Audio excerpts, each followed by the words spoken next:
Bonjour à tous et bienvenue sur ce webinaire sur la formation et les qualifications pour le passage à la réglementation européenne. Donc, en introduction, nous aurons Philippe Boyadis, le président, qui nous fera un petit mot. Ensuite, nous aurons une présentation de l'évolution de la formation au fil des réglementations qui sera présentée par Baptiste Simoneau, notre chargé de développement à la FPDC.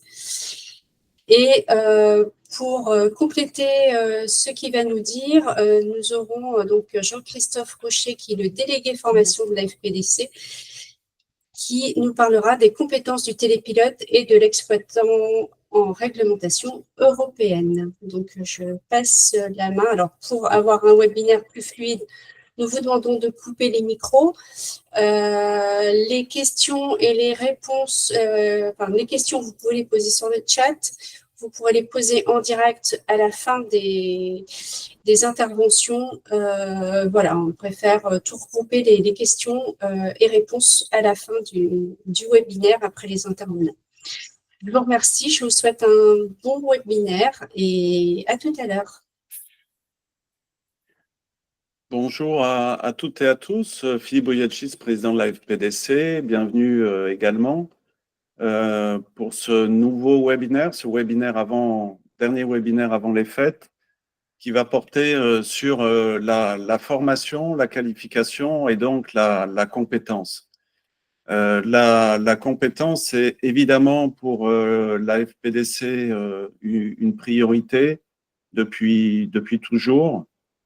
La compétence, c'est ce qui contribue à la qualité et à la reconnaissance d'une filière. Donc, évidemment, pour nous, c'est extrêmement important de travailler sur la compétence, du pilote, mais je ne sais pas si on en parlera, mais la compétence, c'est également la compétence de l'exploitant.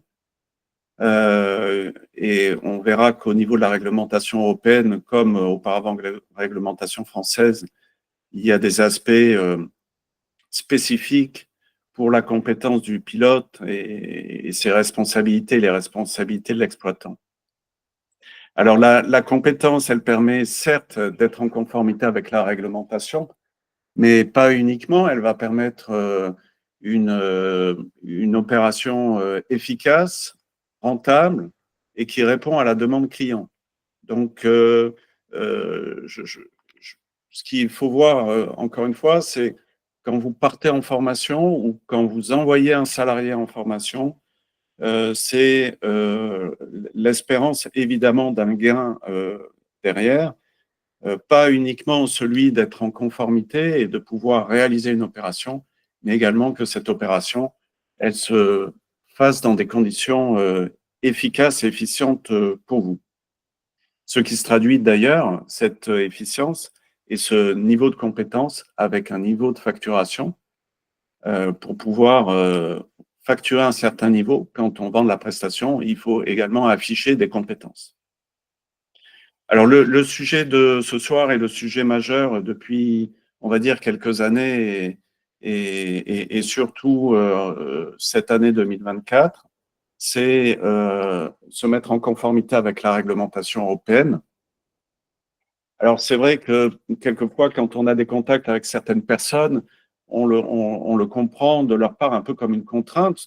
Il faut sans doute plus le prendre comme une opportunité. Opportunité, vous le savez, de mettre à jour ses compétences et connaissances, ce qui est une obligation réglementaire. Hein. Et autre opportunité, c'est grâce à cette qualification européenne, d'aller vers un marché européen. Voilà. Donc, des opportunités commerciales. Alors, on va évidemment vous expliquer ce soir quelles sont les étapes pour obtenir cette qualification européenne. Un des moyens et un des partenaires sur le sujet, c'est évidemment notre autorité nationale, la DGAC. La FPDC est en relation évidemment régulière avec la DGAC, que ce soit au niveau national ou dans des réunions européennes. Et régulièrement, dans nos échanges, on s'exprime sur la nécessité de mettre à disposition des exploitants et des pilotes des outils pour faire évoluer leur qualification. Un des outils, c'est le guide qui est très bien fait, le guide de la DGAC, très bien fait, mais pas à jour. Donc, il y a un travail depuis à peu près 6 mois, 1 an pour le mettre à jour. D'après mes échanges avec Monsieur David Combi, donc, qui est le directeur drone à la DGAC, nous devrions avoir ce nouveau guide catégorie spécifique sous le sapin. Alors, je suis allé voir juste avant sur le site, on a toujours la version d'avril 2023, mais une version récente devrait arriver, donc ce qui nous aidera dans notre démarche d'upgrading de nos qualifications. Voilà, je terminerai avant de passer la parole à Baptiste Simoneau et Jean-Christophe Rocher par dire un grand merci à toute l'équipe formation de la FPDC, dont Jean-Christophe Rocher, Baptiste Simoneau, mais également beaucoup d'autres qui sont venus étayer l'équipe durant toute l'année et qui nous permet de répondre au mieux à tous les défis de la formation. Merci, bon séminaire, bon webinaire, et donc je passe la parole à Baptiste Simoneau. Merci Philippe pour cette introduction. Merci à tous d'être présents ce soir. J'espère que vous m'entendez bien. Ce soir, alors, je vais vous afficher la présentation du programme de ce webinaire.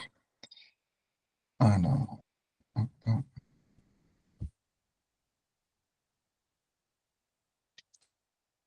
voilà, c'est parti. Donc, le sujet du webinaire ce soir, c'est quelles sont les formations et qualifications pour le passage vers la réglementation européenne.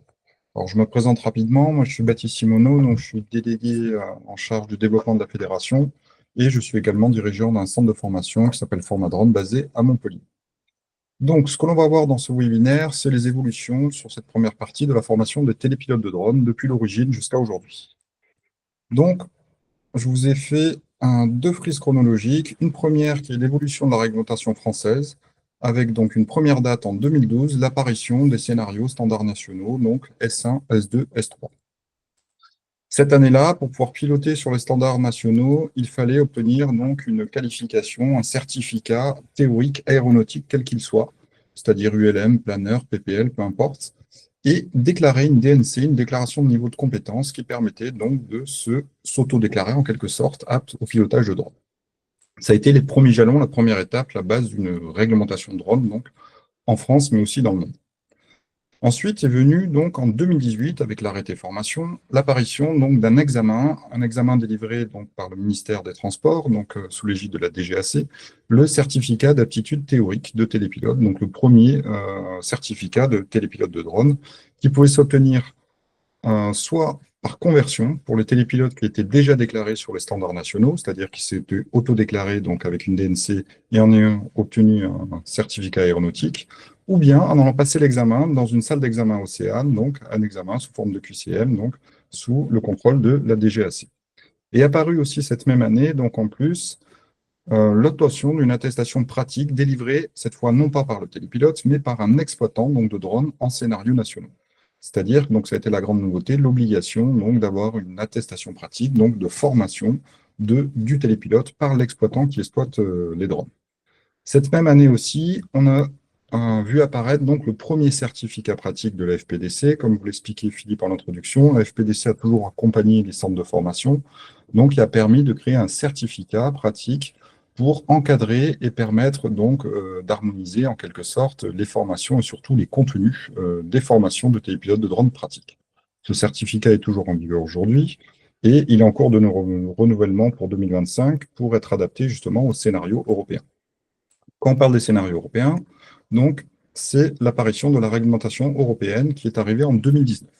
En 2019, on a deux catégories donc, qui diffèrent des scénarios standards nationaux.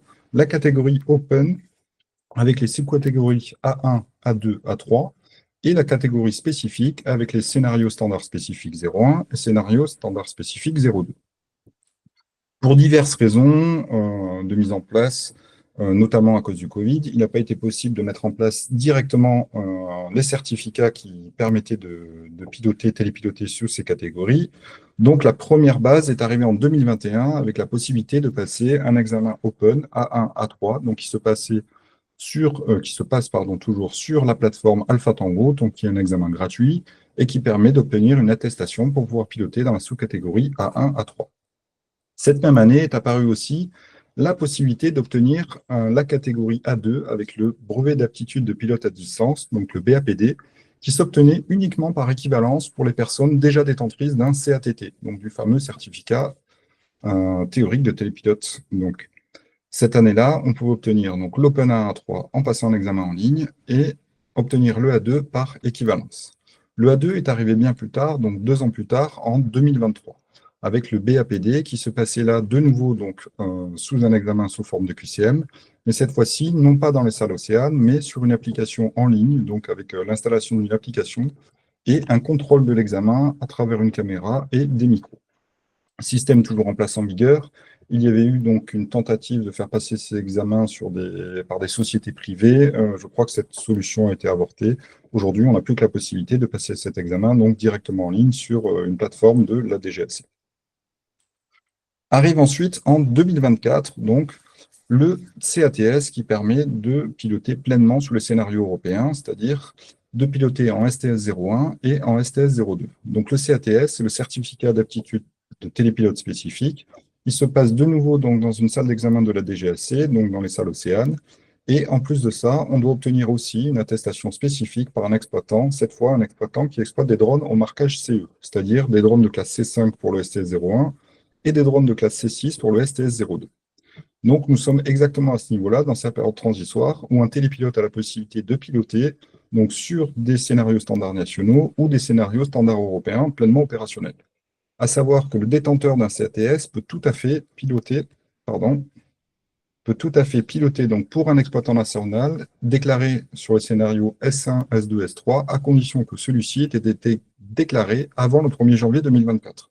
C'est-à-dire qu'aujourd'hui, on ne peut plus se déclarer en scénario standard nationaux, mais un télépilote qui passe le CATS peut toujours travailler pour un exploitant national en scénario qui utilise des drones S1, S2, S3. À l'inverse, donc, un exploitant en scénario national ne peut pas piloter des drones de classe CE dans les scénarios STS 01, STS 02 s'il n'a pas obtenu son CATS. Il n'y a pas d'équivalence, comme ça a pu être le cas par le passé, d'accord, avec le CATT et avec le BAPD. Et cette période de transition est toujours valable jusqu'à la fin de l'année 2025, avec la fin des scénarios nationaux et la fin pour les exploitants nationaux, donc en S1, S2, S3, c'est-à-dire la pleine opérationnalité des scénarios européens, avec la possibilité de piloter en catégorie Open A3, Open A2 ou en STS 01, STS 02. À savoir qu'il y a une petite exception pour la France. Pour l'instant, il n'est pas possible, bien que l'examen soit possible et présent, il n'est pas possible de piloter en Open A2 dû à un arrêté ministériel déposé pour les Jeux Olympiques, qui est toujours en vigueur et qui devrait normalement être enlevé par le ministère de l'Intérieur à une date dont nous ignorons lorsque nous aurons certainement un nouveau gouvernement. Voilà pour cette première partie de la présentation. Donc, cette petite frise chronologique vous donne un peu la chronologie de tous les examens et les équivalences possibles qu'il y avait entre l'origine, donc le premier examen avec la DNC, et jusqu'au CATS, donc le dernier examen apparu avec les scénarios standards STS 01, STS 02. Voilà pour cette première partie. Maintenant, je vais pouvoir passer la main à mon collègue, donc Jean-Christophe, qui va vous faire la deuxième partie.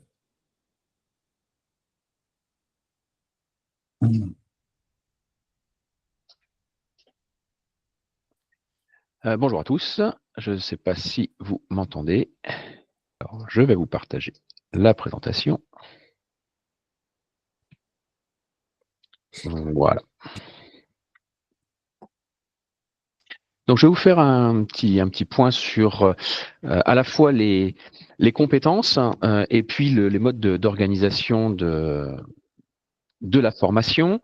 Alors, je ne vais pas revenir parce que du coup, la Baptiste a déjà apporté beaucoup d'éléments, mais voilà, on avait jusqu'à maintenant la possibilité, selon la réglementation française, d'avoir donc déjà accès à la catégorie loisirs avec nos attestations A1, A3 ou BAPD, et la catégorie spécifique, le CATT, plus l'attestation de formation pratique, S1, S2, S3. Comme l'a dit Baptiste, tout ça, c'est valable, encore une fois, jusqu'au 31 décembre 2025. Et à partir du 1er janvier, il va bien falloir être en possession des nouveaux titres européens pour pouvoir exploiter nos drones. Alors, en catégorie ouverte, actuellement, on a 2 examens. L'examen A1, A3, qui permet d'évoluer dans les sous-catégories A1 et A3. Cet examen se fait en ligne sur Alpha Tango et on a un QCM de 40 questions.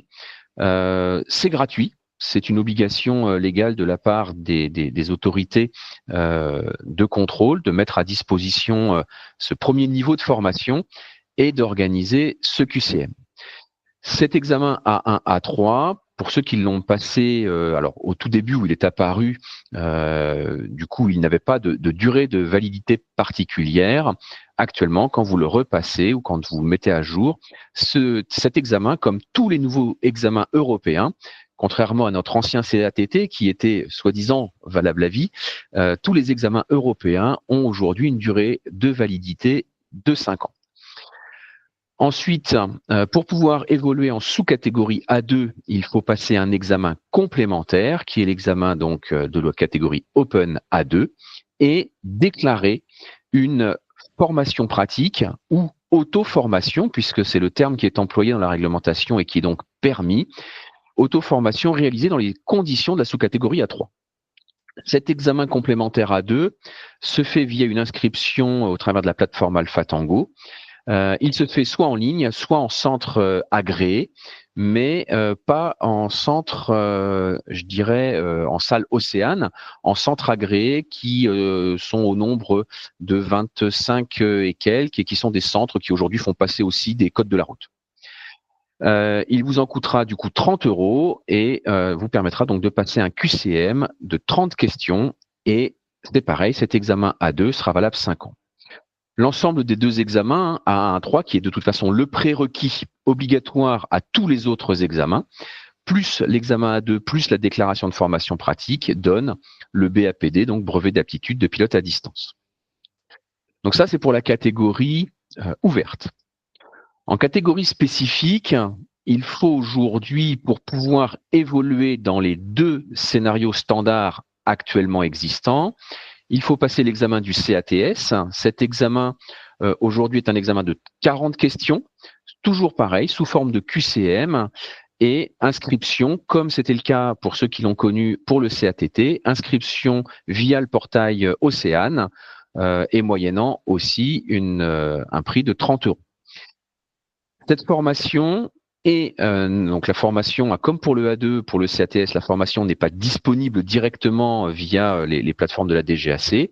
Cette formation aujourd'hui peut se trouver en ligne au travers de plateformes ou bien évidemment chez des centres de formation qui sont déclarés. L'examen et la formation, l'examen même est possible en ligne, pas en France. La France n'a pas fait ce choix. Des prestataires aujourd'hui proposent le passage des examens du CATS essentiellement aux Pays-Bas, puisque l'autorité de régulation des Pays-Bas permet l'examen en ligne et il y a des versions en français. Voilà, donc c'est possible, c'est plus cher, mais c'est possible. Dans la catégorie spécifique, on a parlé évidemment donc des scénarios standards, on se focalise beaucoup là-dessus, STS1, STS2. Le CATS évidemment est nécessaire, plus une attestation de formation pratique délivrée par un centre de formation déclaré en tant que tel auprès de la DGAC. Dès l'instant qu'on va sortir des cadres des scénarios standards STS1, STS2, la formation, mais qu'on est toujours dans la catégorie spécifique, la formation dans ces cas-là doit être évidemment spécifique et adaptée à la mission qui est déclarée dans les dossiers de demande d'autorisation d'exploitation type PDRA ou SORA. Lorsque l'on va faire une demande d'autorisation d'exploitation qui sort des standards européens, il n'est pas forcément nécessaire ou obligatoire d'avoir le CATS ou d'avoir l'attestation de formation pratique STS1 ou STS2, puisqu'on n'est justement pas dans le cadre de ces scénarios. Mais par contre, il faudra, dans le cadre du dépôt de ce dossier d'études et d'évaluation des risques, définir quel est le niveau de formation requis et comment cette formation doit se mettre en place au regard de la mission qui est décrite dans les scénarios, enfin dans les PDRA ou SORA. Comme l'a rappelé Baptiste, malheureusement, pas d'équivalence entre le CATT et le CATS. Par contre, le CATS peut avoir une équivalence en termes de CATT pour les gens qui exploiteraient pour des exploitants en réglementation française. Ce qui veut dire que jusqu'au 31 décembre 2025, quelqu'un qui est nouvellement formé, qui est titulaire du CATS et qui a en parallèle aussi une attestation de formation pratique S1, S2, S3, peut donc travailler pour un exploitant qui lui bénéficie de la dérogation et qui exploite encore en scénario français avec des drones qui ne sont pas des drones de classe. Par contre, ce même télépilote titulaire du CATS, s'il est lui-même exploitant, il ne peut pas faire autrement que d'évoluer selon la réglementation européenne. Voilà. Une petite précision, c'est un peu parfois complexe et tordu, mais c'est aussi une possibilité pour des exploitants qui souhaitent encore utiliser la dérogation et notamment du matériel non classé jusqu'à encore la fin d'année 2025, de pouvoir embaucher ou former de nouveaux télépilotes et malgré tout continuer à exploiter selon cette réglementation française. Alors, comme l'a dit en introduction Philippe, un petit point sur les responsabilités et les compétences de l'exploitant. C'était déjà le cas avant, mais dans la réglementation française, malgré tout, télépilote et exploitant étaient deux personnes quand même globalement un peu confondues. Et quand on faisait la formation de télépilote, on abordait les éléments propres à l'exploitant, mais c'était quelque chose quand même qui avait tendance à être assez uniforme. Dans cette réglementation européenne, on a vraiment des chapitres qui sont distincts entre les obligations et les responsabilités de l'exploitant d'un côté et celles du télépilote de l'autre. Et dans le règlement 947, qui est le texte aujourd'hui à appliquer, on fait bien vraiment cette distinction entre les deux. Et je pense que c'est important aussi que les exploitants prennent conscience du rôle qui est le leur, de ses responsabilités, puisque de plus en plus, l'activité drone voit des exploitants, notamment dans les TPE, PME, chefs d'entreprise, et à côté des télépilotes qui vont exploiter des drones sur le terrain dans beaucoup de domaines d'activité. Donc, il est important aussi pour les télépilotes qui, eux, ont reçu la formation de pouvoir expliquer et accompagner peut-être leurs chefs d'entreprise qui, eux, ont la responsabilité de l'exploitation.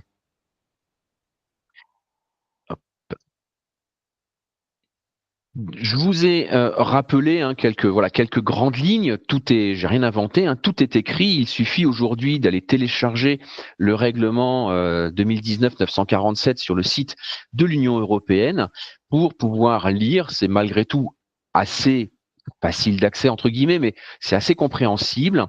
L'exploitant en catégorie ouverte, même si il n'y a pas de Manex, puisque c'est un document qu'on ne retrouve pas, qui n'est pas obligatoire en catégorie ouverte, malgré tout, l'exploitant a l'obligation quand même d'élaborer des procédures opérationnelles, de désigner le télépilote et de s'assurer qu'il a les compétences. C'est aussi à l'exploitant que revient l'obligation de mettre à jour le système de géovigilance lorsqu'il est nécessaire et lorsqu'il existe, à partir de drones de classe C1, et de s'assurer que le drone qui est utilisé est un drone conforme et avec muni d'un marquage CE et des étiquettes de conformité.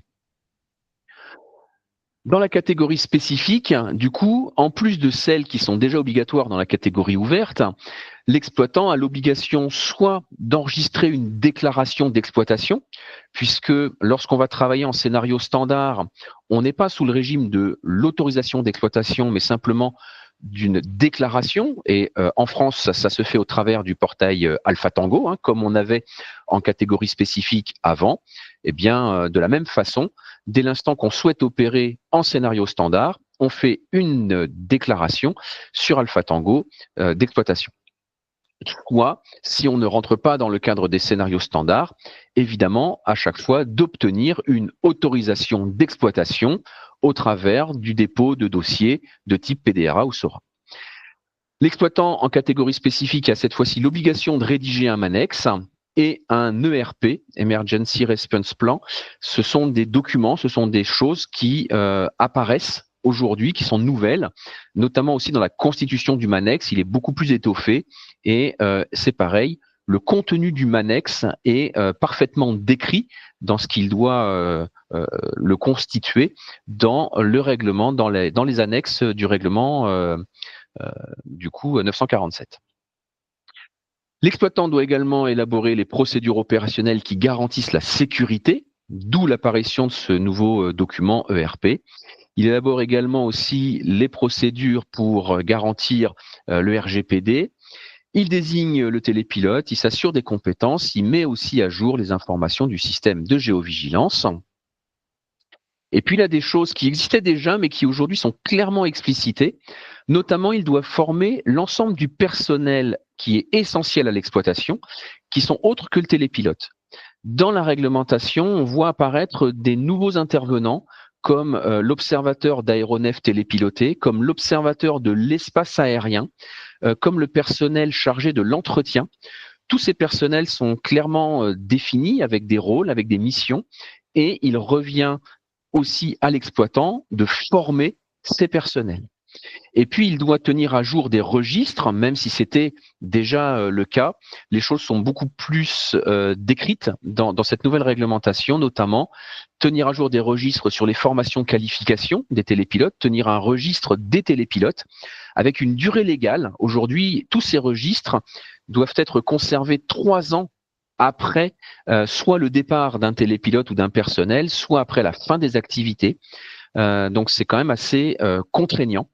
Registre également des activités d'entretien. Donc, c'est pareil, hein, c'est quelque chose qui aujourd'hui, qui était souvent formalisé. On formalisait dans nos MANEX les procédures d'entretien.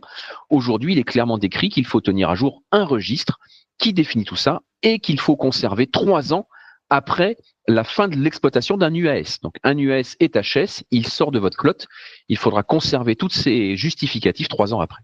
Et puis des informations relatives évidemment à l'ensemble des exploitations. Donc, encore une fois, j'ai assez synthétisé. Il y a encore beaucoup d'autres choses qui concernent l'exploitant, qui sont vraiment décrites très précisément, que ce soit en catégorie ouverte, en catégorie spécifique et également dans les différents scénarios. Concernant le pilote à distance, cette fois-ci, alors les choses sont à la fois quelque part plus simples et plus complexes. Plus simple pourquoi? Parce que avec cette réglementation qui aujourd'hui ne fait plus de distinction entre un télépilote dit loisir et un télépilote professionnel, mais quelque part une distinction uniquement par rapport à la dangerosité du vol, eh bien, à opération à faible risque égale formation plus courte, plus légère, plus simple, et opération à risque plus élevé, eh bien, formation plus élevée. Mais dès l'instant que l'on va opérer en catégorie ouverte, et on espère tous que l'on pourra prochainement appliquer pleinement les caractéristiques de la catégorie ouverte telle qu'elle est prévue par la réglementation, même si aujourd'hui en France on a encore quelques restrictions. Du coup, dès l'instant qu'on va opérer avec nos drones aujourd'hui habituels, qui sont déjà classés de C0, C1, C2, en catégorie ouverte, eh bien, du coup, le niveau de formation est un peu moins important et un peu moins contraignant qu'il ne pouvait l'être auparavant. En catégorie ouverte, pour opérer, les compétences d'un télépilote, finalement, sont celles de satisfaire aux exigences de formation, on l'a vu, hein, A1, A3 pour évoluer en catégorie A1, A3, plus le A2 si on veut également évoluer en sous-catégorie A2. Il faut connaître les instructions du fabricant. Il faut être capable d'assurer une opération malgré tout en toute sécurité, donc avec une bonne compréhension de l'environnement, de la présence d'obstacles, de la présence également aussi de personnes. Alors en A1, il est prévu qu'on peut voler à proximité des personnes. En A2 et en A3, on doit appliquer une distance de sécurité. Donc, il faut bien également aussi savoir le faire.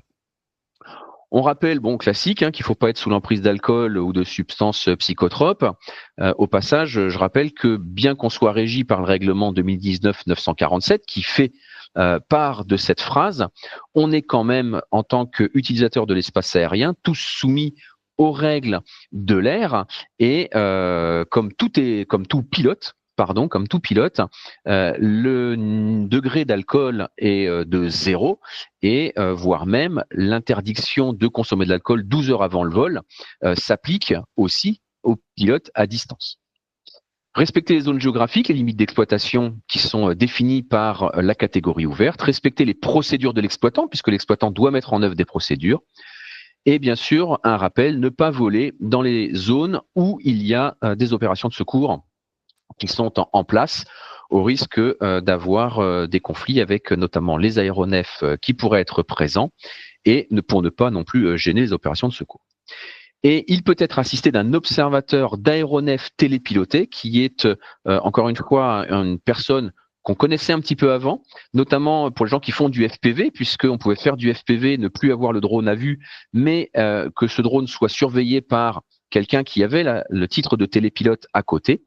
Aujourd'hui, les choses sont inversées. Le télépilote, c'est bien celui qui pilote, mais il peut être assisté d'un opérateur, d'une personne qui lui gardera toujours le drone à vue et qui pourra donner des indications au pilote. En catégorie spécifique, c'est pareil, on avait beaucoup de notions de compétences déjà dans la précédente réglementation de 2018, dans les annexes 1 et 2 de l'arrêté formation. Mais cette fois-ci, dans le règlement européen, on voit apparaître un certain nombre de compétences qui s'apparentent plus en fait à ce qu'on appelle aujourd'hui les soft skills. Clairement, on va demander à un télépilote d'avoir des compétences évidemment en application de procédures opérationnelles. On lui demande les compétences, donc détenir les diplômes qui sont définis, mais également on lui demande de savoir gérer des communications, on lui demande de savoir travailler en équipe, on lui demande de savoir résoudre des problèmes, prendre des décisions, gérer une charge de travail, coordonner ou déléguer. En fait, on se rend compte que dans cette réglementation européenne, notamment dans les scénarios STS1, STS2, mais aussi dans toute la partie spécifique, le télépilote ne travaille plus tout seul. La notion d'équipe est vraiment très importante dans la formation du télépilote. Et le télépilote est vu aujourd'hui quasiment comme un chef d'équipe qui doit pouvoir s'entourer d'assistants de sécurité, qui doit pouvoir s'entourer d'observateurs de l'espace aérien et qui doit pouvoir coordonner en fait cette équipe. Et donc, dans sa formation, il doit y avoir une partie dédiée justement à la gestion d'équipe, au travail en équipe, à la délégation, à la coordination. Et ça, c'est quelque chose qui n'était pas forcément aussi présent et aussi marqué dans la réglementation de 2018, mais qui est clairement décrite dans cette nouvelle réglementation européenne. Au-delà évidemment de toutes ces soft skills, ensuite il y a, et en plus de ce qu'il doit avoir comme compétences propres à la catégorie ouverte, il doit évidemment s'assurer que l'environnement est compatible avec l'opération qu'il doit mener, que l'UAS est en bon état et en état de terminer la mission. Autre outil qui apparaît dans la réglementation européenne, le système d'identification directe à distance. Donc, le télépilote doit s'assurer qu'il fonctionne, qu'il est actif et qu'il est à jour. S'assurer aussi que le système de terminaison de vol est bien opérationnel, notamment dans les scénarios STS1, STS2. S'assurer que les informations qui du coup sont du ressort de l'exploitant, mais qu'elles ont bien été transmises et qu'il a bien toutes les autorisations nécessaires pour exploiter.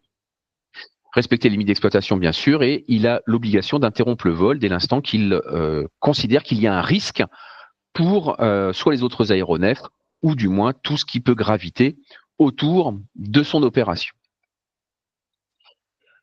Alors évidemment, pour ça, on doit passer, on l'a dit, le CATS. Qu'est-ce qu'on va retrouver dans les connaissances théoriques ? Alors rapidement, le A1, A3, c'est un prérequis. C'est l'examen de toute façon qu'il faut passer, quoi qu'il arrive, pour passer les autres examens A2 ou CATS. On n'a pas besoin d'avoir le A2 pour passer le CATS. Le CATS n'a pas de valeur de A2, ce sont bien deux examens qui sont indépendants l'un de l'autre, l'un pour la catégorie ouverte, l'autre pour le spécifique. Par contre, l'examen A1, A3, lui, quoi qu'il arrive, c'est un prérequis. Donc 40 questions qui porteront sur la sécurité aérienne, les restrictions d'espace aérien, la réglementation aérienne, les performances humaines, les procédures opérationnelles, la connaissance des UAS. On parlait de RGPD, bien sûr, les assurances et la sûreté. Donc ça, c'est le programme de formation que vous retrouvez du coup sur la petite plateforme AlphaTango. Pour l'examen A2, 30 questions supplémentaires qui porteront sur la météorologie, sur les performances de vol et sur les mesures d'atténuation des risques au sol. Voilà. Donc ça, c'est vraiment pour l'open. Pour la partie CATS, examen donc 40 questions. Alors, la réglementation prévoit que si on est déjà détenteur du A2, quand on passe le CATS, on pourrait n'avoir qu'un questionnaire de 30 questions, puisque on a déjà vu dans le A2 la météo, les performances de vol et l'atténuation des risques au sol. Bon, il se trouve qu'en France, et comme dans beaucoup d'autres pays, cette mesure n'est pas mise en œuvre. Et pour le CATS, vous avez 40 questions qui portent sur la totalité du programme. Donc, on retrouve la réglementation aérienne de façon plus complète, les performances humaines, les procédures opérationnelles, l'atténuation des risques au sol, les connaissances générales du AS, la météo, les performances de vol et les mesures d'atténuation des risques en l'air. Globalement, le gap entre le CATT et le CATS, à la réglementation près, il n'y a pas non plus de différence et de choses insurmontables. On avait déjà de la météo, on avait déjà les connaissances de l'UAS. Donc, les connaissances aujourd'hui à acquérir pour quelqu'un qui a déjà le CATT pour pouvoir passer le CATS ne sont pas non plus extraordinaires. En termes de compétences pratiques, pour la catégorie ouverte, on a dit que la réglementation ne prévoit pas de formation pratique en tant que telle, puisqu'on peut se contenter d'une auto-formation dans les conditions de la sous-catégorie A3. Bien entendu, et si vous êtes tous professionnels du drone et que vous avez tous passé une formation pratique, je pense qu'il est assez évident, et c'est la position aujourd'hui que défend la fédération, pour pouvoir voler en ville, pour pouvoir mener un certain nombre d'opérations, il y a quand même, voilà, même si la réglementation considère que ce ne sont pas des vols à risque au regard des drones qu'on utilise ou des conditions qu'on exploite, malgré tout, il semble assez quand même cohérent de pouvoir suivre à minima une petite formation, ne serait-ce que pour pouvoir avoir une bonne compréhension de la réglementation, pour pouvoir savoir dans quel cadre on s'inscrit réellement. Et on ne peut aujourd'hui que encourager les gens qui volent en catégorie ouverte ou qui demain voleront en catégorie ouverte lorsque le A2 sera, je l'espère, possible en ville. Malgré tout, quand même, à se former correctement pour pouvoir évoluer en toute sécurité. La partie formation pratique, elle est décrite dans la réglementation européenne pour les deux scénarios standards, STS1, STS2, avec un certain nombre de compétences à détenir par le télépilote qui globalement sont celles qui étaient nécessaires pour évoluer en scénario S1, S2, S3, tel que vous l'avez connu avant. Des actions préliminaires au vol, donc notamment la partie préparation de mission. Et c'est là où évidemment on peut regretter que cette partie préparation de mission, même si les situations sont certainement plus complexes en scénario spécifique, voilà, que toute cette partie de planification et de préparation ne soit pas aussi obligatoire sur la catégorie ouverte. Quand on fait un vol en ville, c'est quand même mieux, je pense, d'avoir un peu préparé à l'avance sa mission. Donc, préparation et planification de mission. On a bien aussi cette notion de briefing, vraiment, qui apparaît, donc en informant les participants à l'exploitation. Donc, voilà, télépilote, chef d'équipe qui doit réaliser son briefing. Inspection, montage du drone et puis connaissance évidemment des mesures de base à prendre en cas d'urgence qui correspond à ce fameux ERP présent dans le Manex et donc avec un certain nombre de choses qui sont décrites et qui sont prévues à l'avance. Des procédures en vol, donc là c'est pareil, on considère et on garde un petit peu ce que l'on connaissait déjà, garder l'UAS en vue directe, puisque c'est le principe du scénario STS-1, effectuer des manœuvres de vol précises, suivre le statut et les limites d'endurance du drone, gérer une trajectoire dans des situations anormales, gérer les incursions dans le volume d'exploitation. Il y a des choses qui ont changé, notamment dans les appellations. Avant, on parlait de zone d'exclusion des tiers. Aujourd'hui, tout ce zonage un peu opérationnel a changé. Les appellations ont évolué et donc nécessitent malgré tout quand même une petite mise à jour. Après le vol, toujours la même chose, arrêter, sécuriser l'UAS, inspection du drone après le vol, effectuer donc un débriefing. Donc on a toujours ces notions, briefing, débriefing, et la rédaction d'un Crésus quand nécessaire. En STS 02, qui est donc le vol hors vue en zone faiblement peuplée, on va retrouver évidemment toutes les compétences qui sont celles déjà acquises pour le scénario STS 01. En plus, on doit également savoir planifier une mission en mode automatique, puisque en scénario STS 02, dès l'instant qu'on est tout seul, le vol est obligatoirement en mode automatique. Et dès l'instant qu'on veut faire du vol manuel hors vue, on doit obligatoirement faire appel à un observateur de l'espace aérien, en plus qui vient compléter l'équipe.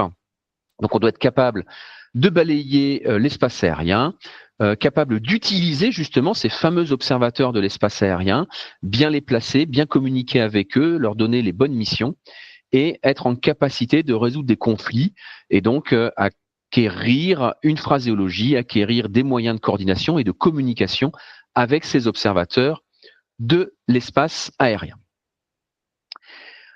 En termes de formation pratique, donc pour être qualifié en catégorie spécifique scénario standard STS, évidemment cette formation pratique, là cette fois-ci, doit être réalisée par un exploitant qui est lui-même déclaré auprès de la DGAC en tant que tel. Je rappelle à toutes fins utiles que il n'y a pas de centre de formation habilité ou de centre de formation agréé par la DGAC, ça n'existe pas. De même, l'usage des logos, comme on peut voir des fois sur certains sites internet, l'usage des logos DGAC est interdit. Il ne peut pas y avoir de confusion. C'est bien un exploitant qui se déclare entité de formation auprès de la DGAC au travers du portail Alpha Tango. Évidemment, la formation doit être réalisée par un formateur qui possède lui-même les compétences. Donc, depuis le début de l'année, la DGAC avait pris une dérogation qui permettait, pour lancer les premières formations, que les formateurs ne soient pas encore titulaires du CATS ou des formations pratiques STS. Au niveau de la fédération, nous avions, un peu pris les devants en organisant des sessions de formation pour l'ensemble des formateurs des centres labellisés par la fédération. Donc, dès le début de l'année, les formateurs étaient déjà titulaires du CATS. Depuis le mois d'octobre, c'est une obligation. Maintenant, tous les formateurs doivent être titulaires du CATS et des formations pratiques selon les scénarios qu'ils enseignent, STS1 ou STS2. Et évidemment, il faut que ces formations se fassent dans des lieux qui soient représentatifs des scénarios. Donc, évidemment, quand on parle de scénario STS1, qui est du vol en agglomération, il faut que les formations se fassent en agglomération. Cette formation pratique se conclut par la rédaction d'un rapport d'évaluation, donc une terminologie qui a un peu changé, c'est tout simplement le livret de progression qui doit être rempli par le formateur, et la délivrance d'une attestation, alors qui s'appelait avant attestation de formation et qui aujourd'hui s'appelle vraiment attestation de réussite à la formation pratique. Et en parallèle de ça, bien que ce ne soit encore une fois pas une obligation pour pouvoir télépiloter un drone, vous avez la possibilité de passer une certification professionnelle qui répond à un cahier des charges déposé auprès de France Compétences, comme le propose la fédération. Ce qui fait que pour conclure, et on a eu beaucoup de questions en ce sens, malheureusement, tous les détenteurs du CATT qui souhaiteront évoluer en catégorie spécifique devront du coup repasser le CATS. Ça, c'est une obligation. Alors, malgré tout, aujourd'hui, il est assez difficile finalement de répondre à cette question-là puisqu'on ne peut pas pleinement utiliser la catégorie ouverte telle qu'on le devrait. Mais la première des questions à se poser, c'est que tant que votre CATT, vous pouvez l'utiliser durant l'année 2025, faites-le et continuez à avoir la possibilité de travailler selon la réglementation française. Pour ceux qui n'ont pas le choix et qui doivent se former, je pense que la première des choses quand même, c'est de se poser la question si j'ai réellement besoin de me former en scénario standard européen. Est-ce que je ferai l'acquisition de drones C5, C6? Est-ce que j'ai besoin d'opérer selon ces standards? Alors vous me direz oui, aujourd'hui, si on veut opérer en ville, malheureusement, on n'a pas le choix que d'utiliser le STS-01 avec des drones qu'on a dû transformer pour répondre un peu à ces obligations réglementaires qui, à la base, n'étaient pas forcément faits pour, mais plutôt faits pour évoluer en open. Maintenant, on espère que ces choses-là vont évoluer d'ici le début de l'année 2025. Et clairement, une grande partie, pour une grande partie des télépilotes, il est probable que la catégorie ouverte sera suffisante. Néanmoins, si vous devez travailler selon les scénarios standards européen, et peut-être que d'autres scénarios standards verront le jour au fil des années à venir, eh bien oui, il faudra repasser le CATS. Aujourd'hui, il vous en coûtera 30 € en vous inscrivant sur la plateforme Océane, et vous devrez de nouveau obtenir une attestation de formation pratique en scénario standard, sachant que il n'y a pas d'obligation, ce n'est pas décrit, il n'y a pas d'obligation à refaire une formation complète comme vous aviez pu la faire au départ. Aujourd'hui, beaucoup de centres de formation proposent des mises à niveau, tout simplement, en réglementation européenne, qui se font entre 1, 2, 3 journées pour pouvoir appréhender les différences qu'il existe entre l'ancienne réglementation et la nouvelle réglementation, pour pouvoir appréhender les spécificités des scénarios standards STS1 et STS2 avec les nouvelles personnes qui intègrent ces scénarios et puis l'organisation et la mise en œuvre de ces scénarios. Mais la plupart du temps, ça se fait en, on va dire, quelques heures qui permettent d'obtenir une mise à niveau de votre formation S1, S2, S3 en scénario standard STS1, STS2. Donc voilà, pas non plus, on a vu des gens qui s'inquiétaient du coût pour les entreprises à tout refaire. Voilà, honnêtement, aujourd'hui, on peut passer en réglementation européenne en scénario standard sans avoir forcément à redépenser le coût d'une formation complète si vous étiez déjà qualifié en réglementation française. Voilà, j'en ai fini pour cette présentation. J'espère ne pas avoir été trop long ou ne pas trop vous avoir perdu. Je pense que maintenant, on va pouvoir répondre à vos questions si vous en avez. Merci Jean-Christophe. Alors, on a Vincent Rabi qui avait levé la main depuis un petit moment déjà, donc je vous donne la parole.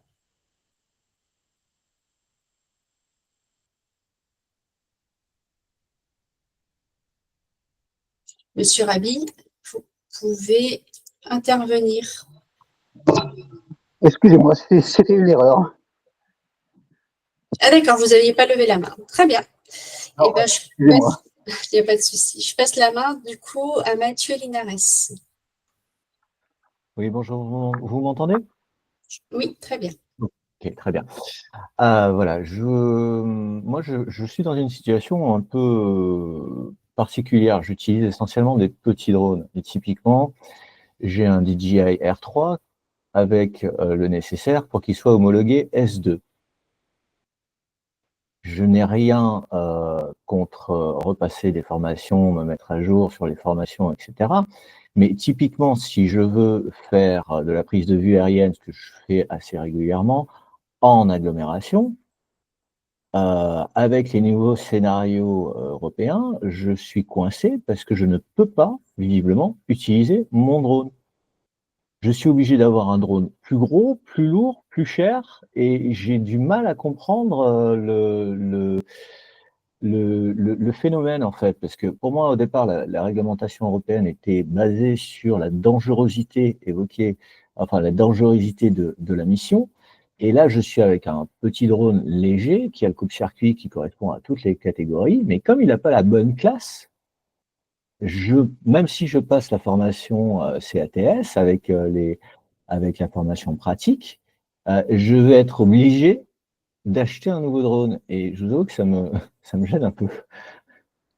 Alors effectivement, hein, c'est une vraie complexité aujourd'hui. On a une réglementation européenne qui prévoit des niveaux de dangerosité de vol et donc une catégorie ouverte qui, du coup, est considérée comme peu dangereuse parce qu'elle utilise des drones de petite taille dans des conditions particulières de vol à vue et autres.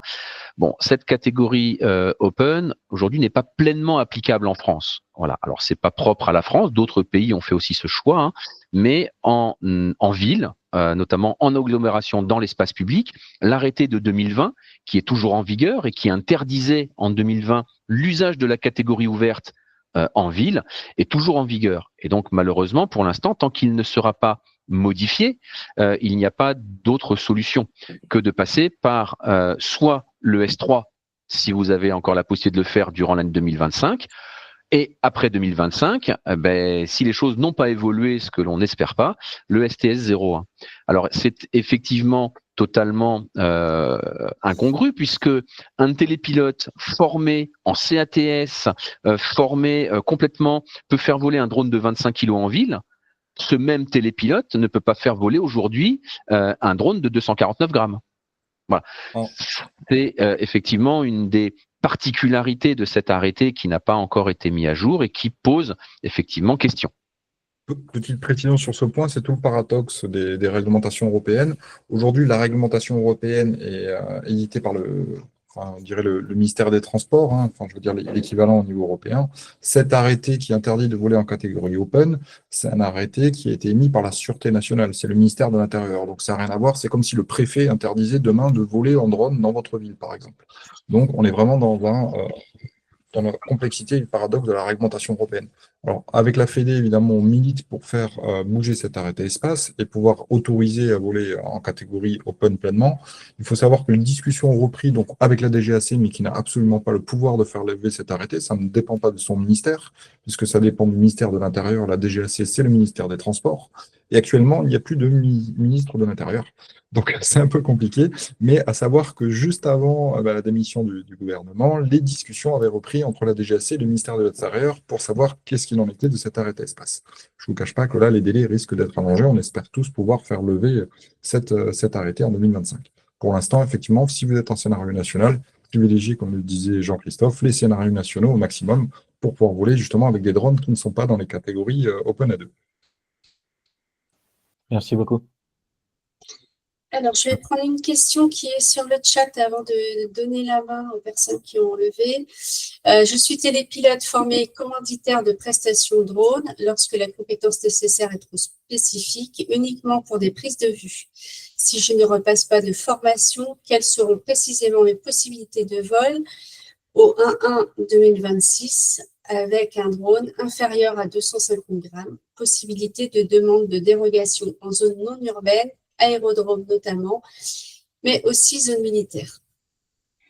À partir du 1er janvier 2026, vous avez un drone inférieur à 250 grammes. Si c'est un drone qui est classé C0, qui répond donc à la réglementation européenne, vous volerez dans la sous-catégorie A1 dans les prérogatives que prévoit cette sous-catégorie A1. Par conséquent, voilà, je peux pas en dire plus.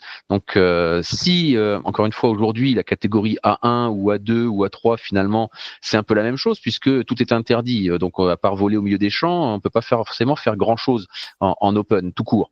Donc, c'est vrai que cette distinction des trois sous-catégories, bon, aujourd'hui elle a pas beaucoup de sens, si ce n'est le poids des drones et la possibilité de voler à proximité des gens ou à une distance de 30 mètres des gens ou loin à plus de 150 mètres des agglomérations et des villes. Donc, hormis ça, c'est un peu tout ce qu'il y a comme différence. Par contre, la catégorie ouverte ne vous interdit pas de demander des dérogations en dehors des zones donc non urbaines à un aérodrome. C'est pas parce que vous êtes en catégorie ouverte que vous ne pouvez pas aujourd'hui faire un protocole d'accord, y compris sur les zones militaires. Dans le secteur dans lequel je me trouve, qui est une CTR militaire, aujourd'hui, le gestionnaire de la zone, CTR militaire, accorde des autorisations de vol et ne fait aucune distinction selon que le télépilote évolue en catégorie spécifique ou en catégorie ouverte. Ça reste propre à chaque exploitant, à chaque gestionnaire de zone, Et c'est au gestionnaire de zone que revient finalement la responsabilité de vous autoriser ou pas à voler dans la zone dont il est gestionnaire. Donc aujourd'hui, beaucoup de gestionnaires autorisent le vol de drone dès l'instant que vous présentez entre guillemets toutes les garanties nécessaires pour faire ce vol. Donc ça n'empêche pas. Donc si vous ne volez pas en agglomération pour faire vos vidéos avec un drone de 250 grammes, vous devrez être titulaire de la formation A1, A3. Merci Jean-Christophe. Alors, je vais donner la main à Monsieur Rabi, si ce n'est pas une erreur.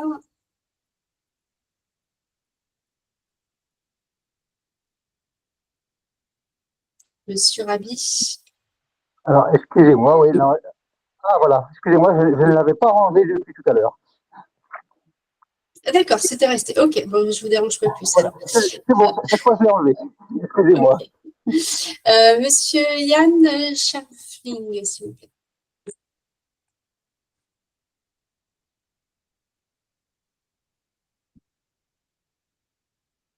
Yann Scharfling, vous avez levé la main?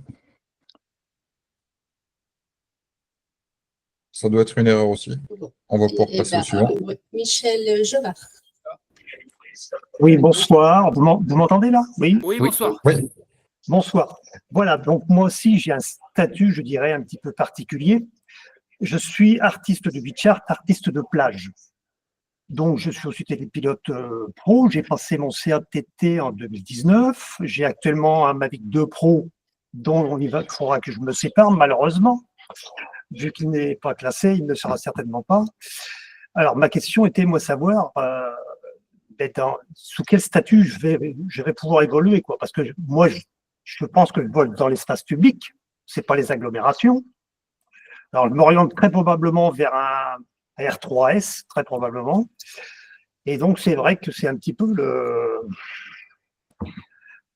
une zone un peu confuse pour moi actuellement, parce que c'est vrai que bon, je vole dans l'espace public. Là, je suis sous les scénarios S1, S3 que j'ai, hein, parce que bon, aujourd'hui, j'y étais, il y avait très peu de public, il y a des fois, il y a plus de public. Bon. Alors voilà, c'est un peu confus quand même pour moi tout ça. Parce que c'est vrai que j'ai un statut, je me sers du drone en fait que pour mon activité en tant qu'artiste. Pour faire Voilà. un parallèle vraiment caricatural, si vous voulez, aujourd'hui, Oui. le STS, si vous volez en scénario S3, c'est l'équivalent, soit en fonction de la catégorie de drone de l'OpenA2 ou bien du STS 01. Étant donné que l'OpenA2 est toujours pas ouvert, pour l'instant, si vous achetez un drone en catégorie C2, vous pourrez l'utiliser que en catégorie nationale, c'est-à-dire S3 jusqu'à la fin 2025. Et après, Ah oui. c'est point d'interrogation sur 2026. S'il n'ouvre pas l'OpenA2, il faudra vous munir d'un drone. Là, pour l'instant, vous munir d'un drone en catégorie STS 01. Ouais. Donc, pour le moment, il faut attendre. Et puis après. Voilà, pour l'instant, tant que l'arrêté n'est pas levé, il n'y a pas d'évolution par rapport à la réglementation. Aujourd'hui, c'est une vraie problématique sur l'investissement oui, matériel, clairement, mais ceux qui le Ça représente un coût. le peuvent, il est urgent d'attendre. Tous ceux qui ont la chance, et je dis bien la chance, de pouvoir bénéficier de la dérogation et donc d'être exploitant en réglementation française avant le 1er janvier 2024, profitez bien de l'année 2025, effectivement, et il est vraiment urgent d'attendre sur l'achat de matériel. Aujourd'hui, choisir du matériel, quand on se met là à son compte, quand on démarre une activité d'exploitant, là, à l'instant T, c'est compliqué. Ouais. Alors, Parce que moi, c'est vrai qu'excusez-moi, moi, j'envisage absolument pas d'aller ailleurs qu'en France. Hein. J'évolue qu'en France. Hein, bon, je suis de Vendée, principalement en Vendée. Bon, je fais des missions ou des prestations quand j'ai demandé ailleurs, mais j'évolue toujours dans le même endroit. Et donc, moi, la réglementation européenne, bon, il faut y passer. Mais c'est vrai que d'aller évoluer en Europe, je l'envisage même pas, quoi. Donc, c'est vrai que bon, je pense que je vais attendre et on verra, quoi. Merci pour tous ces renseignements, ces précisions. Alors, je vais passer la main à Monsieur Texier. Alexis.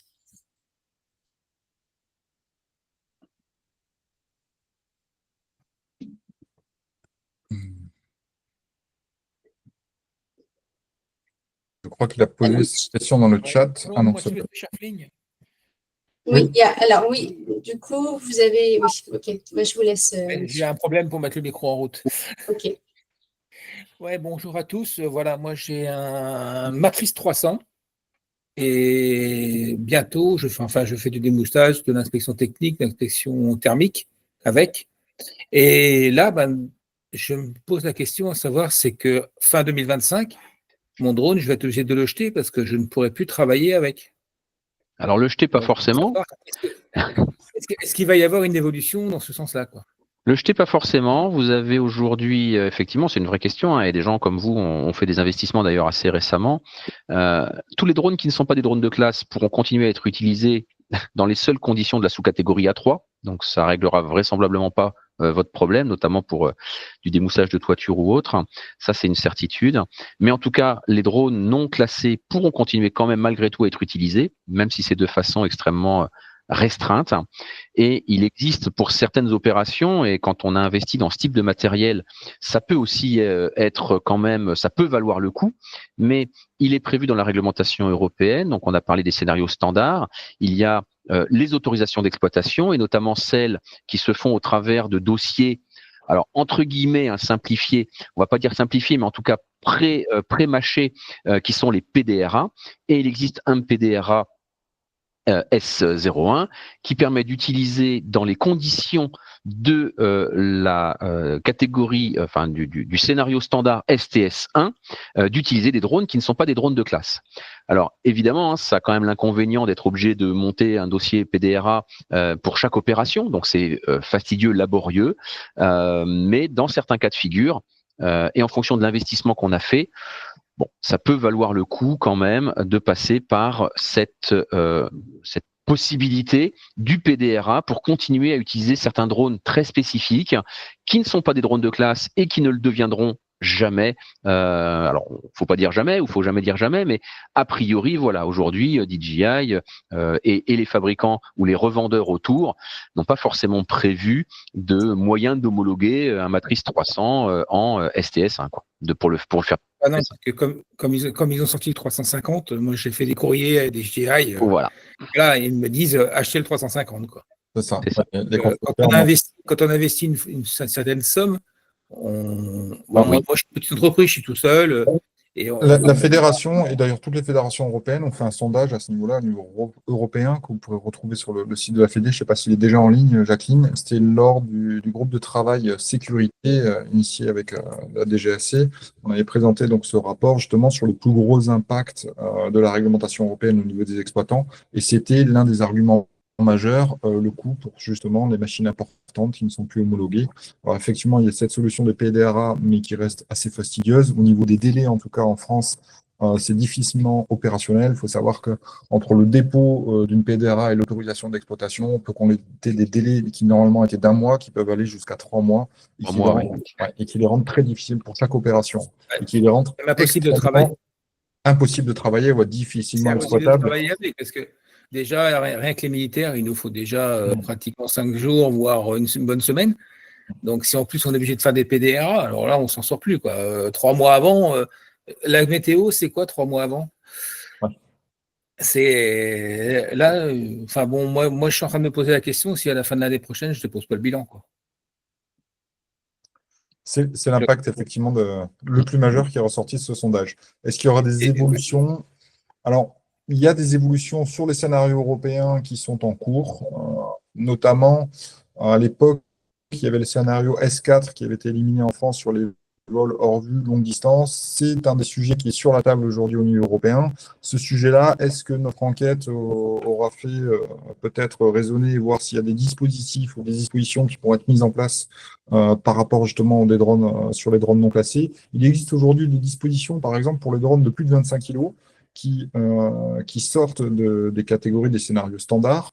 La démarche est longue, mais il est possible de les faire homologuer et de les utiliser avec des autorisations d'exploitation après, au bout d'un certain temps, en 3 jours. Bon, tout le processus opérationnel peut prendre facilement 1 année avant d'arriver à obtenir ces autorisations d'exploitation, entre le moment où vous allez faire homologuer le drone et le moment où vous allez obtenir les autorisations d'exploitation standardisées.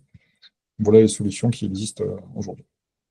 Pour répondre, Et pour répondre à la question en ligne de Thomas Violo, si les constructeurs ont été consultés, alors les constructeurs, oui, en l'occurrence, un des plus grands ou un des plus connus a fait partie des groupes de travail, du coup, auprès de l'EASA. Donc, ils étaient consultés.